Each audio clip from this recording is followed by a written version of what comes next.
We walk away from the Senior Bowl with two major takeaways. A, Isaiah Land flashes potential as off-ball linebacker, and then also Aubrey Miller flies around the football nonstop. In addition to recapping that event, we're also going to grade Michael B. Jordan's InvescoQQQ HBCU Classic. Oh yeah, it's Locked on HBCU. Play my music. You are Locked on HBCU, your daily podcast covering HBCU sports. Part of the Locked On Podcast Network, your team every day.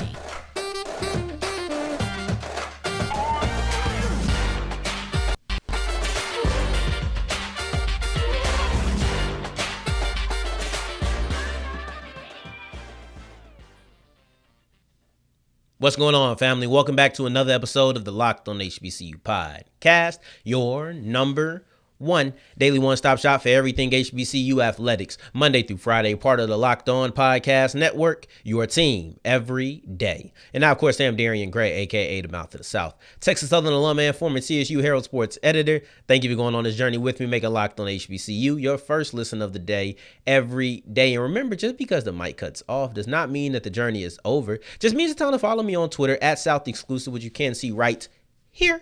Y'all see it at the bottom of the screen, but maybe you're on the audio side of things. And if you are, don't forget the S on the end of South Exclusives. And today's episode is brought to you by LinkedIn. With LinkedIn Jobs, you can hire qualified candidates more efficiently by matching open roles with people who have the skills, values, and experiences to help you achieve your 2023 goals. Post your job for free at linkedin.com/lockedoncollege. Terms and conditions do apply. And I want to start off today's episode and today's topics by making a simple statement.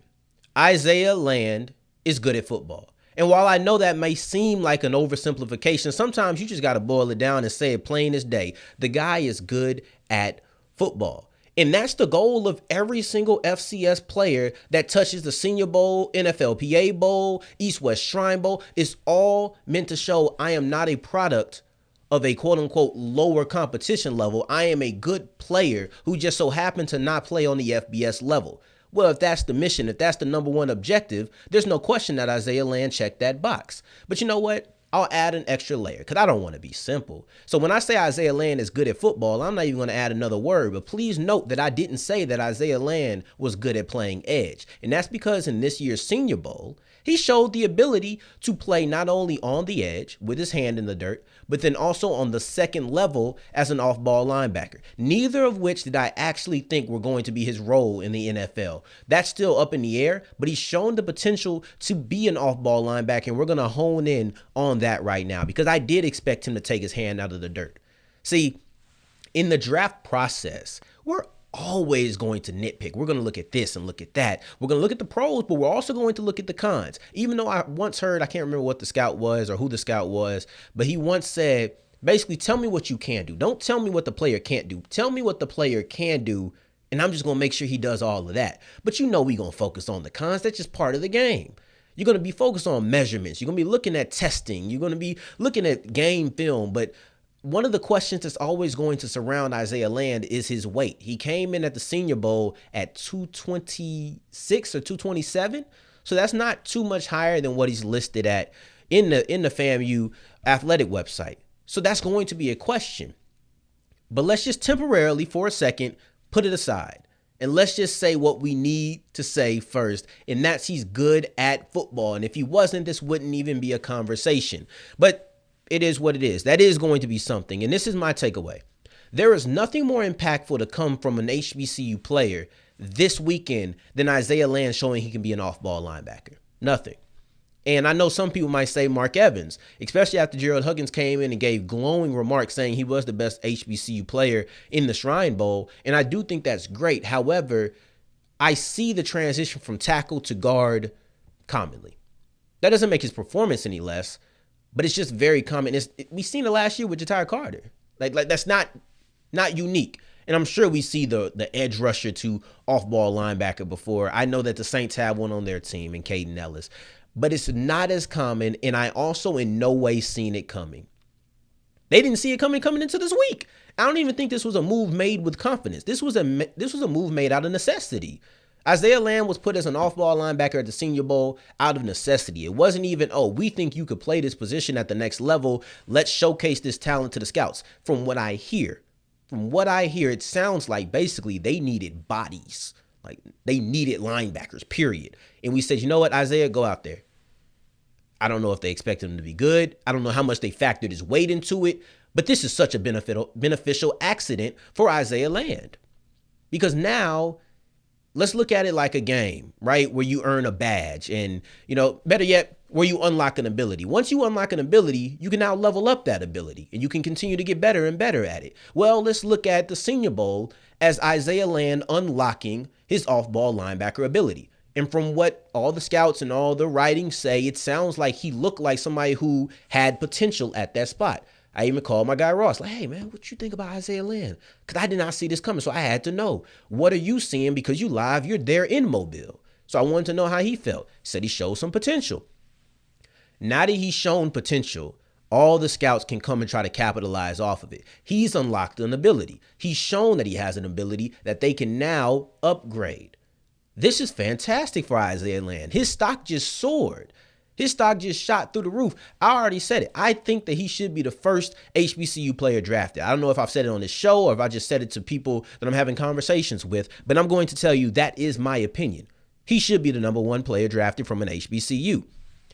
I expected him to have his hand out of the dirt. I expected him to be a 3-4 edge. These are things that I expected.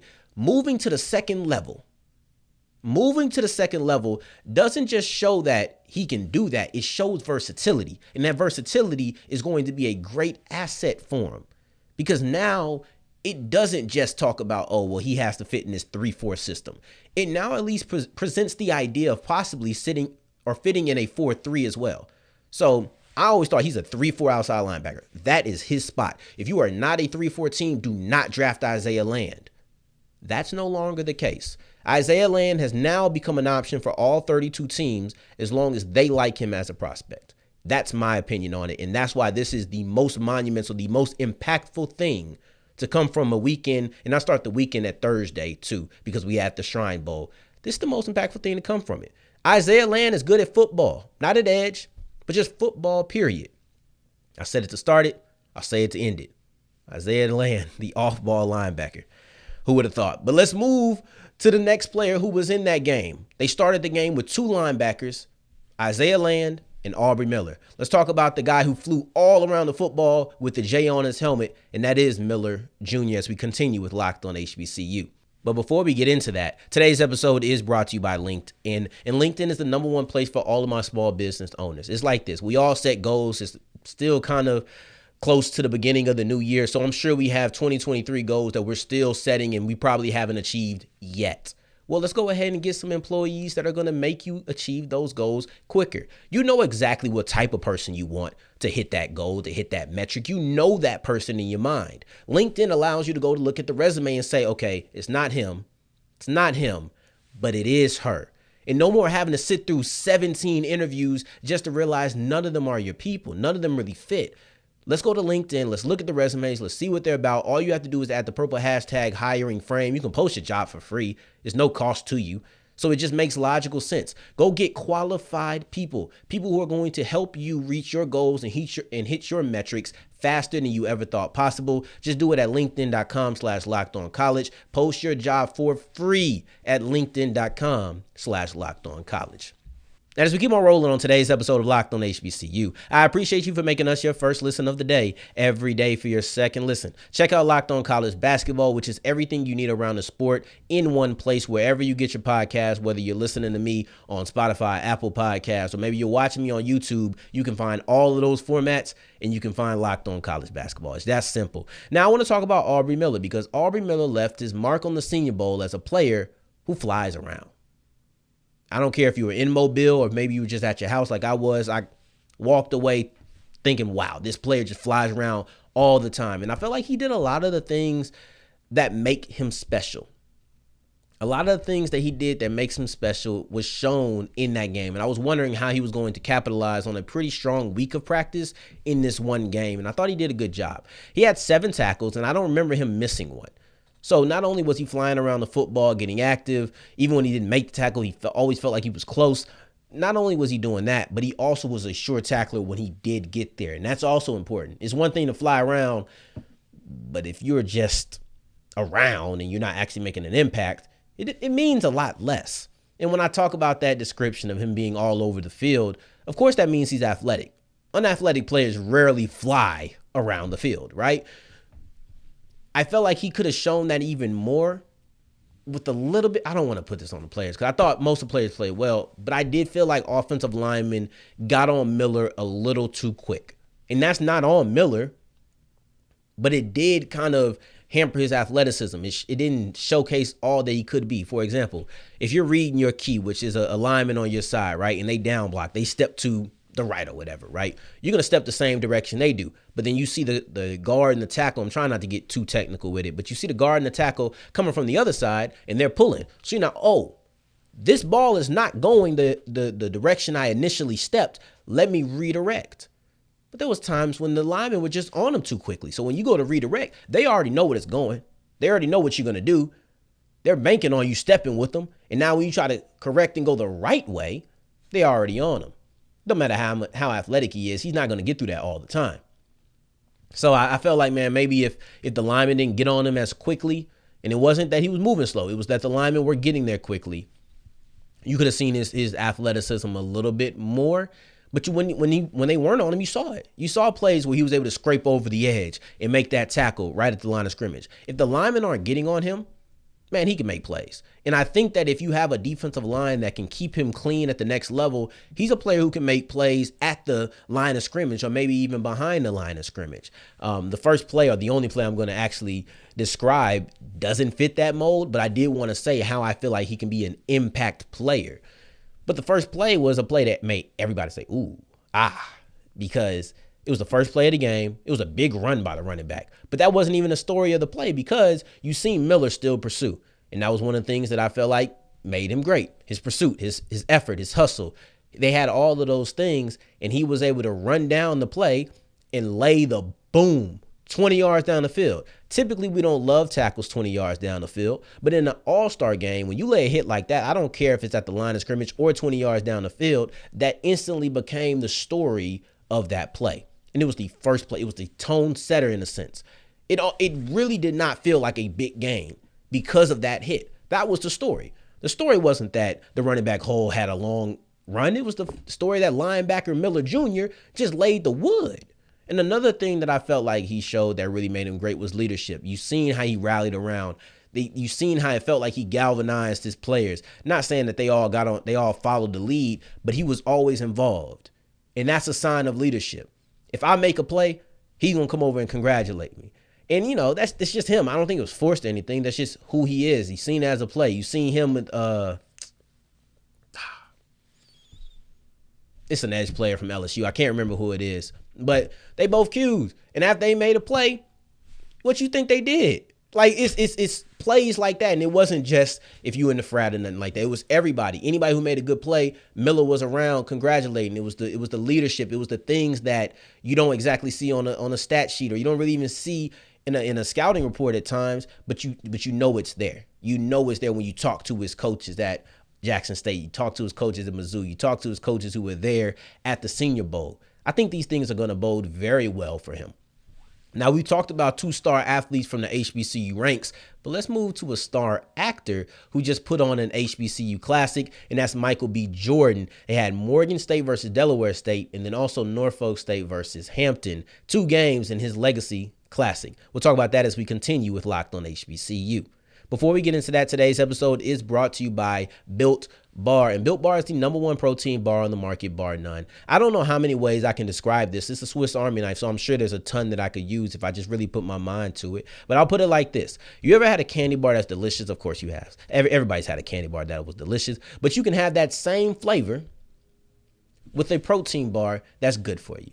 It's very, very rare. There's not many, if any, that aren't named Built Bar that provide that same utility. You're looking at a protein bar that tastes like a candy bar but has all the benefits, low in fat, low in sugar, low in carbs. But then you're looking at the fact that it's high in protein. This is everything that I want. I can have a snack. I can have it right before I go to the gym. I can have it as a little bit of an energy boost. I love Built Bar because I have used it for every single one of those uses. Built Bar is phenomenal, and I suggest that you go to either Walmart or go to Sam's Club. You can get you something right now in store if you don't want to wait. But if you have a little bit of patience, I will reward that patience for you. And I will give you 15% off with the promo code LOCKED15. Yes, 15% off with the promo code LOCKED15 when you order at built.com. That is 15% off. Come on, man. Save yourself some money and use the promo code LOCKED15. And as we're wrapping up today's episode of Locked on HBCU, I appreciate you for making us your first listen. Y'all know that. And I appreciate you for getting all the way to segment 3. Now we're going to switch gears, talk about a little bit of basketball. And Michael B. Jordan put on his InvescoQQQ Classic. And I want to grade this event. So we're not even going to talk overly about the game and X's and O's and how it went down. The two games were Delaware State and then also Delaware State versus Morgan State and then also Norfolk State versus Hampton.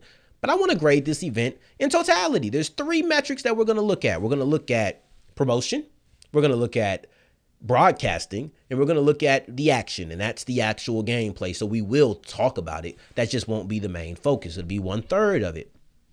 So let's start off with promotion. I gave promotion a B. Now here's the thing.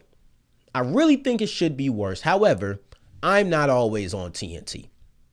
Back in the day, I was. They had some great shows at the close. They had Major Crimes, Rizzoli and Isles, Franklin and Back. I love those shows. So maybe if I was still, 12, I think, at the time, I would have seen all about this event. But I didn't see it much. I'm not always on TNT.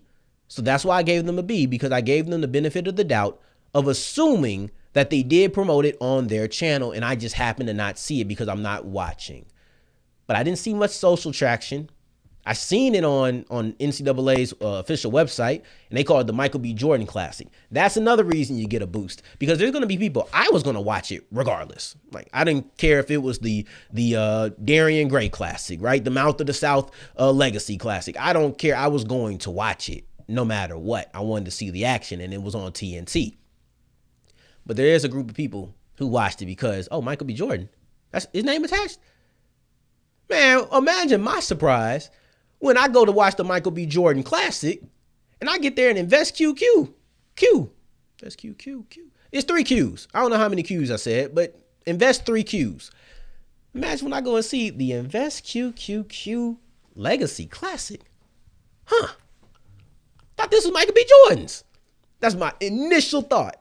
But it was great promotion because he was there. He was the face of it. It seemed as if he was the initiator. He was the person who kind of looked for the sponsor and not the sponsor looking for a figurehead. So they interviewed him at halftime, all of those things. He was the man of the hour, like they said. He was involved. Even when the Morgan State players gave him a little hug real quick in the middle of the game because the ball rolled over there. So it wasn't false advertisement, but at the same time, it wasn't the Michael B. Jordan Classic. You know what I mean? But I did think that was a boost, because that's how you do it. You put a star as the name. That's why I call it Michael B. Jordan's InvescoQQQ Challenge. But trust and believe, when I tweet it out, I'm probably just going to say Michael B. Jordan. I'm going to do just like the NCAA did. But let's get into the broadcasting. The broadcasting was an A+. This was phenomenal. I loved the broadcast. I love the broadcast team. I love what they did, the people they put behind it. I love the halftime show. To me, TNT is like the gold standard when it comes to basketball. Like that's I don't know if that's debated, but to me it is, right? I love the games when they called. I typically like the crews. I'm not that big of a fan of ESPN's crews outside of Mark Jackson and Van Gundy. I'm not the biggest fan of them. You know, Inside the NBA is the greatest sports show ever. Like I just think that TNT is the the diamond standard when it comes to basketball. They just are. They got the March Madness. Like that's them. This is them. This is their sport, right? And this was no exception. You look at who was on the call. Grant Hill, Stephanie Reddy. Then you had Taylor Rooks on the sideline. This is a great crew. They all did their thing. And as a matter of fact, when they first stepped on the scene, Stephanie Reddy, Grant Hill, they were right there in the booth, and they made sure to highlight, and I felt like put equal importance on the culture and then also the performance on the court. I feel so often when people step into an HBCU landscape and they have a game that's on ESPN or CBS or TNT, the culture seems significantly more important than the actual action to the announcers. It should never be that way, especially to the announcers. It should never be that way to an announcer. You're here to call a game. You're not here to narrate Battle of the Bands. So when you place the culture in the sport on the same level, I instantly said, you know what? Tip my hat to you, because I feel like too many make that mistake. And then they also did a great job illustrating, once we got into the game, did a great job illustrating what's happening on the court, explaining it. If you feel like, oh, I don't really know basketball too much, I thought this was a great broadcast to listen to, which I feel should be the goal of every single broadcast, is to be able to bring in new listeners, because people who don't know the sport, they might not want to hear all about 2-3 zone, because they might not know what it is. So you got to have something, some type of explanation to just bring them in and make them feel like they're not just being talked to and they're being actually talked with, right? So you want them to feel a part of it. And then you look at bringing in the Hampton Norfolk game, you're bringing in a Hampton alum like Star, a Hampton great who just had his jersey retired. I can't remember his name. This was a great event. I loved it. A+ for the broadcast. And then finally you have the actual action. And to me, that gets an A. You had good games, really good games, and that's important. You look at Norfolk State versus Hampton. That was pretty good until the end, but 3/4 of that game was good. You want it to be competitive. You look at Morgan State versus Delaware State. When Delaware State was struggling offensively, it was because Norfolk State had good defense.